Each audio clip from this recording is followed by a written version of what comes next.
But I wanted to start with, Chuck, if it was okay, with just the remarketing piece. Yeah. In this website, because that's something that most people don't have in place at all.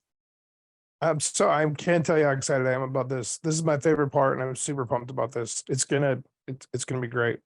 All right. Well, let's just go back now. Let's just talk about what you got here and what this is all about and how it works. Okay. So I'll play dumb and ask you some questions. Is that all right?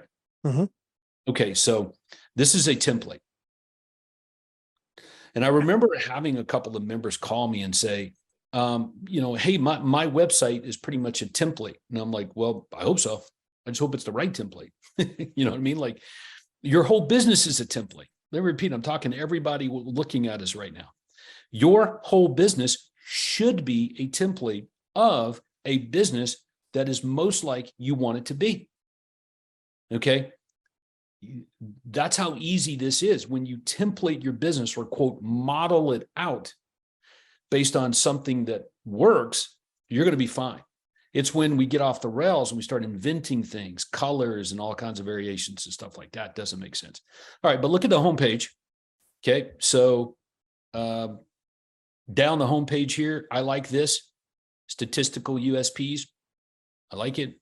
Home sellers, we have our 3 best offers that are prevalent on the homepage. Is that right, Chuck? Yeah. Mm-hmm. With a call to action. Yep. Link to a landing page. Same thing for home buyers, 3 best offers, unlisted homes, move up, buyback guarantee. You have your scrolling 5-star reviews. Where do these come from? Where do these get pulled from, Chuck?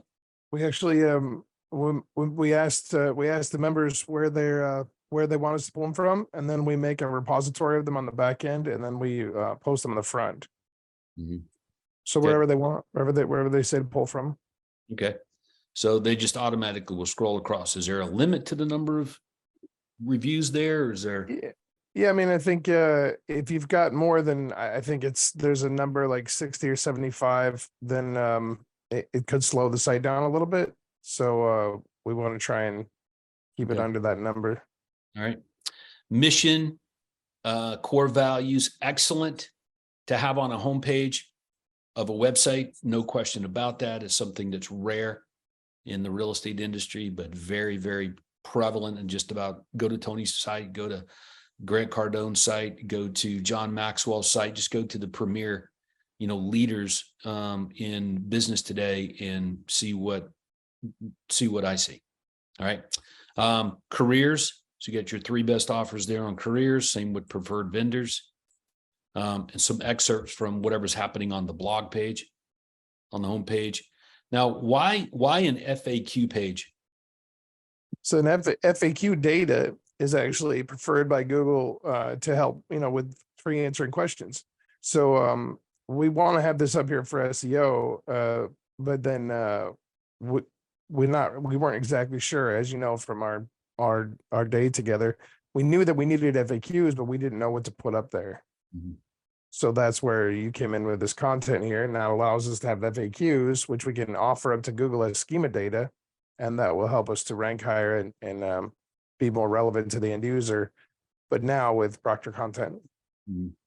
Yeah, the frequently asked questions, we just pulled directly from our current research and data that we have. And you guys have those reports, like questions real estate agents hate, 10 questions to ask before you hire a real estate agent.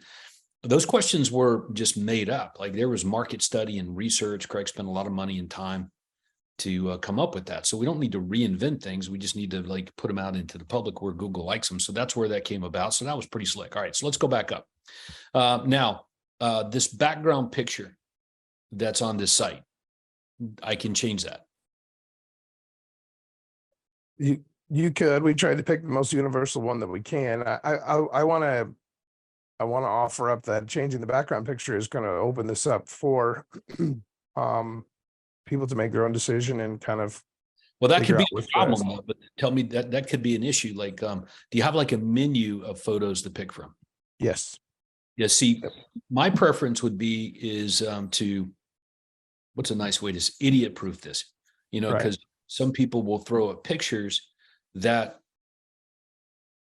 let's say I'm out of town you know, and I'm looking to relocate to a specific area, and I'm looking at your website, and if I don't recognize the photo, if it's not magnetically attracting me, I see this with cityscapes where, you know, people will have a picture of their town, you know, in the background on something. And I'm like, that might work for all the people that are in town, but boy, if you've got a relocation presence in that marketplace, it might actually have an opposite effect. They're not going to understand it. The brain, the reticular activator is not going to react kindly necessarily to that. And there's no part of a marketing formula that's neutral. Everything matters. Right. So that's why, you know, I was talking about, okay, so photos I can select, but I think when we put this together, Chuck, I did give you, we laid out parameters, and I think you have, like, when you get a new customer here and they want to build a site with you, I think you have the parameters, and if they want to change or do something outside of the parameters, they're required to sign or initial off on something. Tell everybody about that. Yeah. So basically, essentially, you know, we are the builders, and we can build this how you want. You're paying for it. But if we've got protocols in place, such as placement of the headshot, call, the number, and star packing, if you want to go outside of those, that's your right. This is your website, but we just have to have you sign off, so that you're acknowledging that we are doing something outside of the preferred protocol on the site. So that's good. That kind of keeps us all in line. It makes us all aware of. That's exactly right. So, and I think I told you to have it say, not Craig and Todd approved. Right. Yeah. We strongly recommend against doing that, I think is what I said. Have them initial this. When they want to change that, have them initial this. Craig and Todd say, don't do it.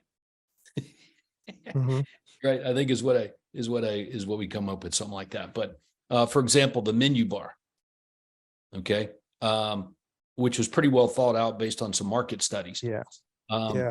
Like when you hover over the menu bar, like on the home seller's guide, all of the landing pages that are on the home seller's guide, they don't just automatically pop down for obvious reasons. Number one, the public they're not doing that. You know, they're just driven directly to a particular page.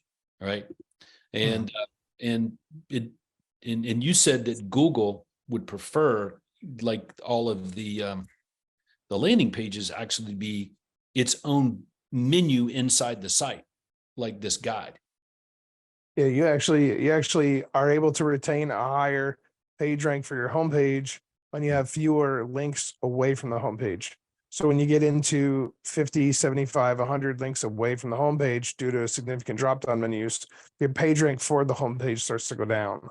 And that's what we need someone like you for, who knows the code. Like if I'm building a house, I'm liable to screw the thing up from the beginning because I don't know what's code and what's not. You know, what I want it to be, the builder has to come back and say, I don't think you're gonna get approval for that. You might not get a CO if you go down that road and do that. And then when they won't give you the CO and we got to go tear it up and rebuild it, it's just going to cost you more. So better to follow code in the beginning. I certainly understand everybody understands that analogy.